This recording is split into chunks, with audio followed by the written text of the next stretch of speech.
Hotep cher Kamit. Aujourd'hui, c'est questions-réponses. Voilà, certaines personnes disent qu'elles n'ont pas de réponse à les questions. J'aimerais rappeler que si vous posez vos questions en français ou en anglais simple, alors je répondrai. Voilà, essayez de lire vous-même toute votre question plusieurs fois, voir s'il y a un sens, et puis je trouverai le sens. Mais si moi je n'arrive pas à trouver le sens de votre question, alors là, je serai obligé de sauter la question. Alors, ceux qui vont poser des questions simples et claires auront forcément un élément de réponse. Alors, première question. Comment vous contacter? Pour me contacter, c'est très simple. Dans presque toutes mes vidéos, il y a mon contact. Voilà, il y a mon numéro de Russie là.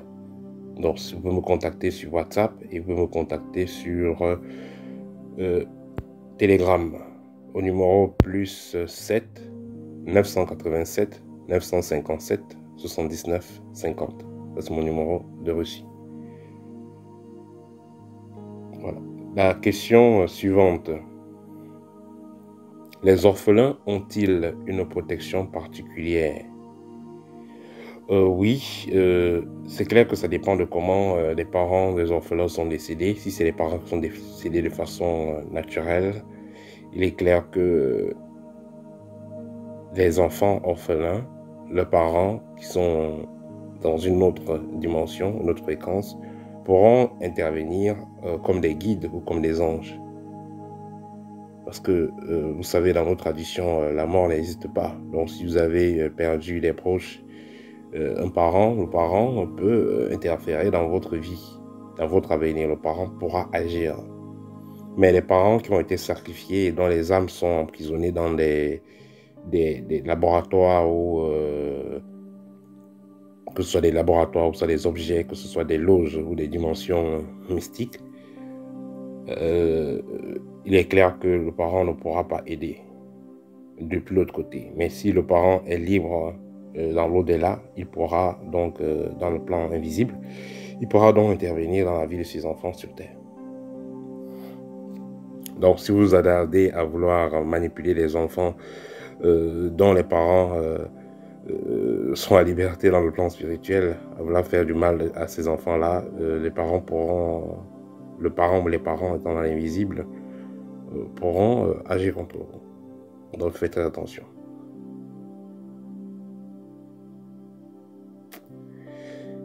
L'élève de votre école Kamit, est-ce qu'en 3 mois, il peut être capable d'anticiper sur les événements? Tout dépend du travail. Normalement, à partir de 1 mois, il y a déjà des effets. 2-3 mois, l'étudiant a déjà un 3e œil qui fonctionne très bien. Donc, la base même déjà pour savoir si le 3e œil fonctionne bien, c'est que si vous avez l'habitude de rêver une fois je vais dire, après 3 jours, vous rêvez peut-être 4 fois par semaine, 3 fois par semaine, vous allez commencer à rêver plusieurs fois. Donc, c'est-à-dire que si vous dormez 2 fois par jour, vous allez rêver 2 fois. Vous dormez 5 fois par jour, vous allez rêver 5 fois. C'est la preuve déjà que votre double astral a pris une certaine vibration et que le 3e œil est en train de s'ouvrir. Comment briser un pacte de sang entre 2 hommes? En commentaire, quelqu'un disait que c'est pas possible, mais laissez-moi vous dire que c'est possible. Contactez l'école, notre école, et nous avons un programme pour briser les pactes, le programme de libération spirituelle.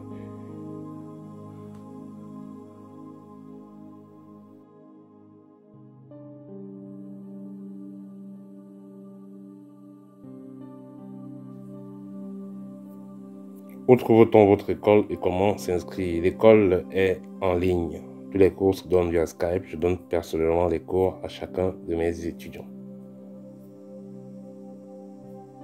Comment faire pour entrer en contact avec les divinités de notre famille? Il y a 2 façons. La première façon, c'est quoi? C'est que vous travaillez sur vous et augmentez votre taux vibratoire. On dit quand l'élève est prêt, le maître se présente. Quand vous aurez donc atteint certaines fréquences, certains génies ou divinités de votre famille viendront automatiquement vers vous et vous proposer à travailler avec vous. La deuxième façon, c'est d'aller dans des villages de façon directe. Quand vous allez dans des villages, moi, chaque fois que je suis allé dans mon village, la même nuit, j'avais les visites. Voilà. Donc, quand vous allez dans votre village, même si vous avez un taux vibratoire moyen, vous faites les petits sacrifices à faire dans le caveau familial ou dans les zones de les tombes des grands-parents et tout ça.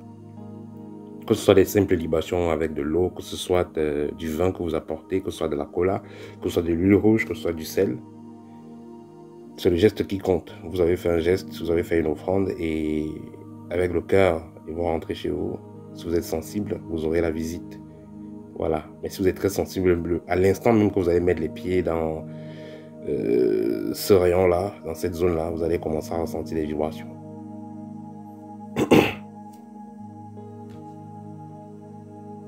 L'initiation Kamite peut-elle aider dans le trading? Oui, bien sûr, l'initiation Kamite va vous aider dans tout. Que ce soit que vous soyez un avocat, que vous soyez un docteur, que vous soyez un peintre, que vous soyez un musicien, que vous soyez un sportif professionnel. Ça aide dans tous les domaines parce que ça vous donne une intuition de béton, donc ce qui fait que vous serez capable d'anticiper sur les événements, savoir où mettre l'argent ou ne pas mettre de l'argent. Toute personne dans une loge a-t-elle un troisième œil ouvert? Non. Dans les loges, que ce soit chez les maçons, aux électriciens et tout ça, ou dans d'autres loges traditionnelles, dans les villages, que ce soit matique ou écéphétique, dans tous les cas, on ouvre le troisième œil à un certain niveau parce que le sorcier, lui aussi, a besoin de voir dans l'invisible pour frapper. C'est à un certain degré que le troisième œil sera ouvert. Ce n'est pas à la base. Donc l'initié aura un troisième ouvert par rapport à son degré d'évolution. C'est pas que quelqu'un a commencé son initiation, après un mois, il a le troisième œil ouvert ou après une semaine, non.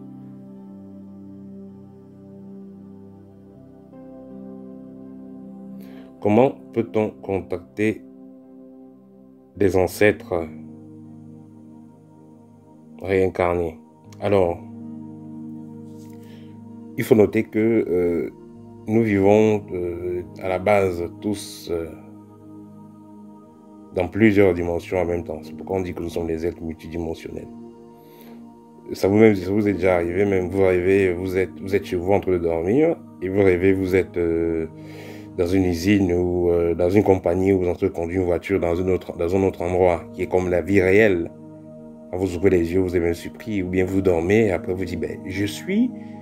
Par exemple, vous vivez, supposons que vous vivez au Congo, vous rêvez, vous êtes au Tchad, vous êtes en France. Après, dans le rêve, quand vous réveillez, même vous dites, je suis même au Congo, je suis au Tchad. Vous ne savez même pas finalement où vous êtes. Il vous faut à peu près 20 minutes, étant déjà éveillé, hein, presque éveillé. Il vous faut à peu près 20 minutes pour vous rendre compte que, ah oui, oui, je suis au Congo, oui, je suis au Congo. Voilà. Donc, nous vivons des dimensions, nous vivons parallèlement dans les différentes dimensions. Voilà. Donc, pour revenir à la question, un ancêtre incarné, l'ancêtre réincarné, il a pris un nouveau nom et il a pris une nouvelle mission. Mais il y a encore une partie de lui qui est de l'autre côté, qu'on peut toujours appeler. Donc voilà.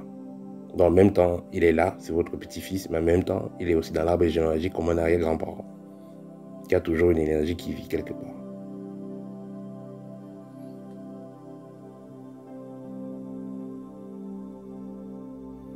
Lancer des poussins vivants dans la maisonnée ancestrale, c'est-à-dire quoi, dans certains villages en Afrique, il y a des rituels où on va prendre des poussins, aller jeter dans la cour et tout ça. Il n'y a rien de mauvais dans ça, puisque vous n'égorgez pas les poussins. Voilà, vous jetez juste ça, comme ça.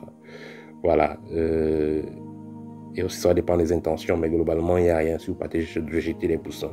C'est comme moi qui demande parfois d'aller donner des graines, des pigeons sauvages et autres. Voilà, il n'y a rien de négatif dans tout ça.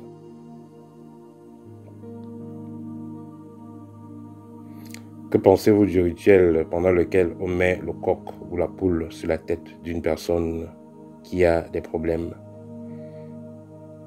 Ce rituel n'est pas si mauvais que ça, parce que dans tous les cas, si on a fait les rituels dans les règles de l'art, si on a demandé d'abord au coq ou au poulet de vous aider à dissoudre la négativité qui est en vous. Dans ce qu'il n'y a rien de mauvais, on va prendre le coq, on mettra sur la tête, vous allez faire des bains. Et après, le coq s'en ira. Donc, il partira avec tout le négatif qui vous dérange et pourra dissoudre ça dans la nature. Voilà. Ce qui va être mauvais, comme je l'ai dit, c'est prendre le coq, égorger le coq parce que vous avez des problèmes. Et voilà, et vous allez prendre la chair, aller partager aux gens, ou bien vous allez manger encore vous-même. Voilà, là c'est assez compliqué. Mais si il y a eu un transfert d'énergie et on va suivi les règles de l'art, c'est-à-dire qu'on a demandé d'abord au coq et tout ce qui va avec, dans ce cas, ça va.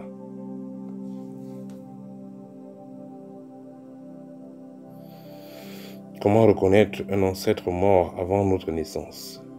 Vous pouvez tout simplement vous renseigner sur la vie de l'ancêtre, de la personne que vous considérez comme un ancêtre. Si, malgré les renseignements, vous n'êtes pas satisfait, dans ce cas, il faudra tout simplement que vous... voilà, dans ce cas, il faudra tout simplement que... Un instant. Voilà. Je reviens sur la question, voilà. Comment reconnaître un ancêtre mort avant notre naissance? Voilà.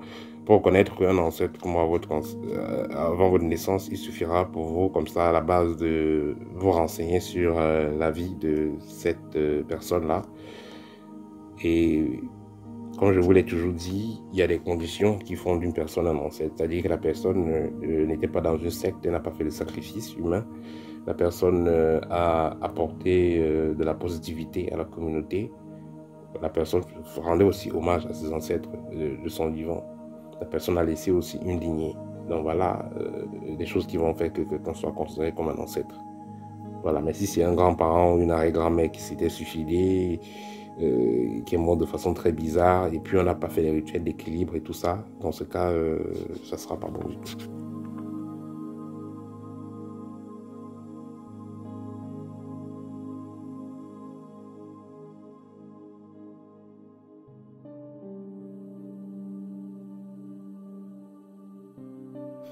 Une personne brûlée peut-elle se réincarner? Peu importe la façon que la personne est morte. Voilà, peu importe que la façon que la personne est morte, il peut avoir réincarnation. Ça n'empêche pas. Quelqu'un qui a été par exemple assassiné, quelqu'un qui est mort dans un incendie, quelqu'un qui a été même incinéré aussi, peut se réincarner, ça ne dérange pas. Ce n'est que le corps qui est détruit. Voilà.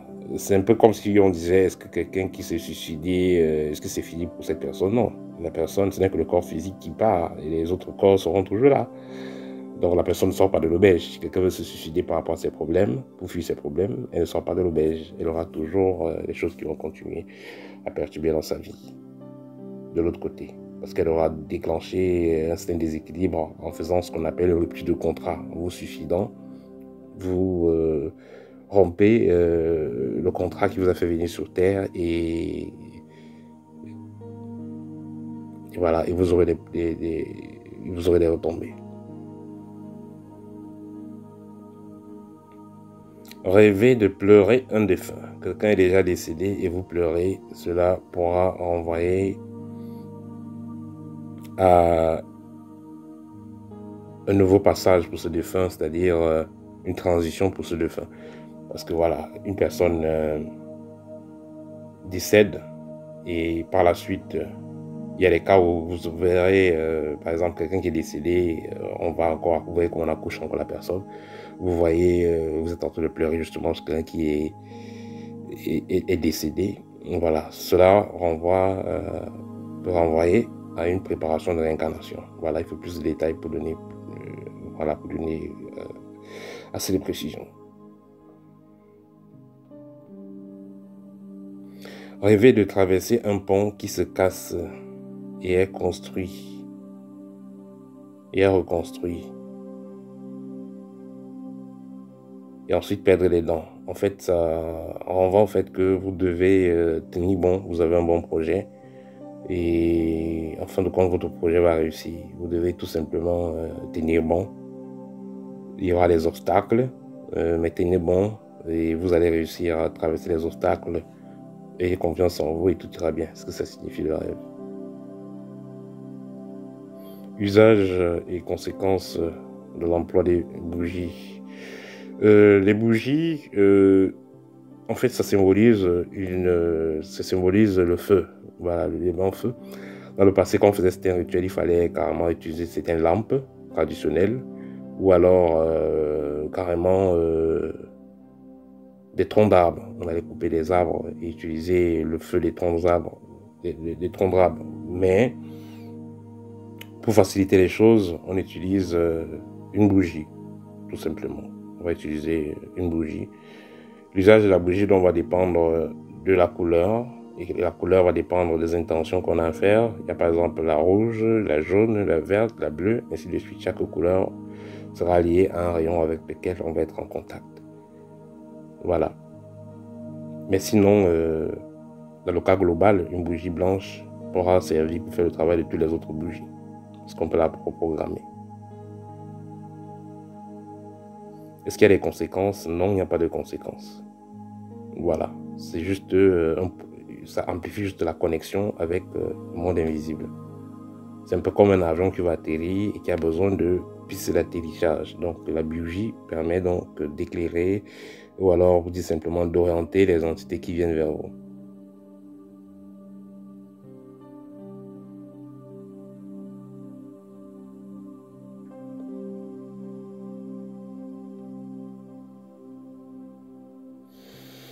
Être dans l'eau, voilà, dans la peur de tomber. Vous êtes dans l'eau et vous avez peur de tomber. Peut-être j'ai pas bien compris la question. En tout cas, c'est pas positif. Voilà.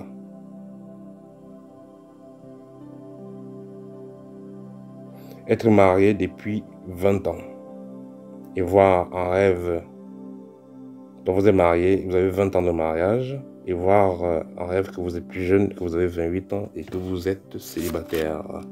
Qu'est-ce que ça signifie? Alors, ça signifie tout simplement que vous devez revoir comment est-ce que vous avez fait votre mariage. Est-ce que vous avez demandé à la famille spirituelle de votre femme cette alliance-là? Est-ce que vous avez, ou alors dire simplement, est-ce que vous avez fait le mariage de façon traditionnelle, donc en respectant les rites traditionnels? Parce que quand on fait le mariage, hormis la dot, il y a des petites choses qu'on fait, des colas, du vin, tout ça. Donc on se présente à la famille spirituelle, n'est pas du physique, spirituel de la femme. Parce que voilà, votre femme va accoucher vos enfants, vous deux, c'est vos enfants, vous deux. Donc, puisque l'homme n'accouche pas, donc la femme qui est porteuse de la matrice qui donne la vie, va donc faire passer par sa matrice les ancêtres de son côté et du côté du monsieur. Si vous avez donc fait les rites adéquats, ça permettra que vos ancêtres aussi puissent traverser normalement la matrice. Mais si vous ne faites pas des rites, donc ce ne sont que les ancêtres de la femme qui viendront. Rêver de composer, c'est-à-dire que vous passez à une autre étape dans votre existence. Voilà, donc vous aurez un challenge qui va venir bientôt. Tenez bon. Ça peut être une forme d'attaque spirituelle qui pourra en venir en série.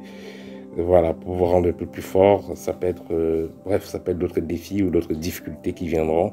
Mais tenez bon, ce sera pour vous un moment de challenge dont l'univers va vous défier un peu pour que vous deveniez plus fort. Les photos des parents décédés à la maison. Est-ce que c'est bon de garder, vous avez des parents qui sont décédés, vous gardez leurs photos à la maison? Si on a fait les rites d'équilibre, oui, il n'y a pas de problème. Mais si on n'a pas fait les rites d'équilibre, si les parents sont décédés et puis c'est les prêtres ou les pasteurs qui ont fait le deuil, dans ce cas, il faudra mettre les photos un peu loin. Quel est le prix de la formation? Contactez-moi en privé, le prix change constamment. Ici, on voulait voler votre téléphone, on voulait voler votre montre et vous avez pu récupérer et battre le voleur. C'est très bien. Là, voler votre montre, c'est un peu comme voler quelque chose en lien avec le temps dans votre vie. Voilà, c'est-à-dire peut-être votre temps de rayonnement. Voilà, donc vous avez récupéré cela. C'est très bien. Le téléphone également, ça peut être lié à la communication, des contacts que vous aurez dans la vie qui pourront vous aider à évoluer. Donc, voler cette lumière-là, en fait. Dans tous les cas, c'est très bien. Vous avez récupéré le téléphone, vous avez récupéré la montre dans votre rêve et vous avez tabassé le voleur. C'est très bien. Je continue à rester dans des bonnes vibrations.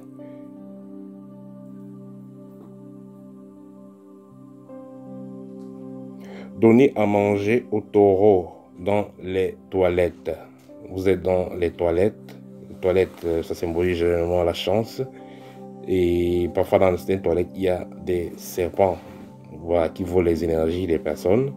Mais voilà, que ce soit le serpent, que ce soit notre animal, hein, vous ne devez pas donner à manger à un animal quelconque dans les toilettes. Ça, c'est du vampirisme énergétique. Voilà. Voilà, je pense avoir répondu à toutes vos questions. Voilà, c'était tout pour questions-réponses. À très bientôt, cher Kamit.